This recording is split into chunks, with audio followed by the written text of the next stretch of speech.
Noneho niba twabyita iki, umugore yagiye muri shuti n'umugabo we bikorera gusezerana kwabo nk'uko muri kugenda mubibona kuri ekara yanyu. Umugore rwose, umugabo azamura ukuboko, umugore atega ukuboko bamwambika impeta.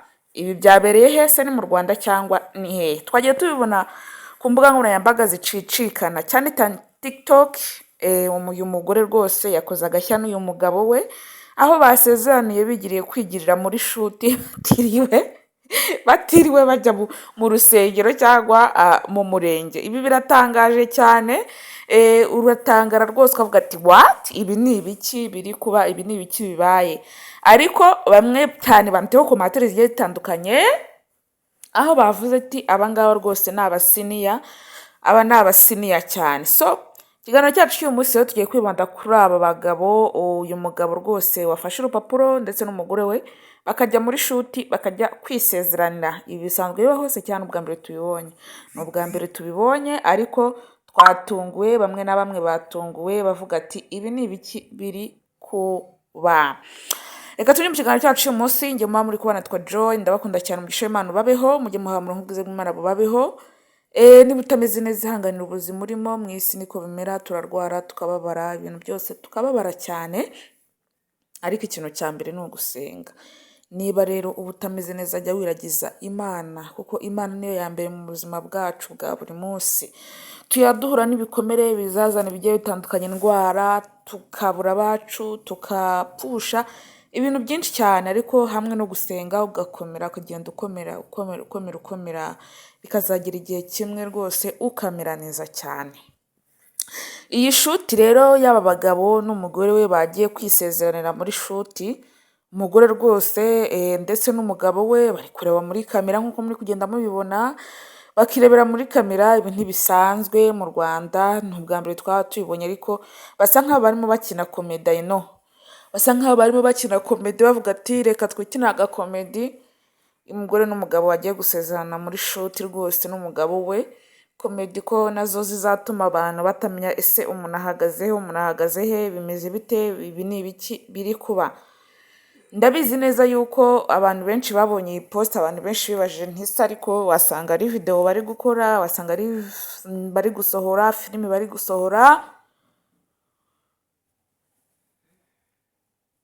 ibintu byinshi cyane. Benshi rero babyibajijeho, ariko nanjye ndavuze ati se ibi noneho ni ibiki ko abantu benshi babyibajijeho? Ibi ni ibiki kuri aba bantu bagiye gukora ibi by'amashuti bakavuga ati reka twisohorere filimi yacu? Ariko babikoze na neza. Uri kubona ukuntu umugabo yagiye amwambika impeta, umugore nawe akatega ukuboko rwose, impeta ikajyamo mu rutoki, akazamura ukuboko, impeta ikajyamo. Yego, n'umugore nawe muri kubona rwose ivara n'utuntu tw'uturabo hafi aho turahari avuga ati wawu, ndagutsindiye. Ibi byose rero hari benshi baba babyifuza gusezerana, kujya imbere y'Imana ugasezerana.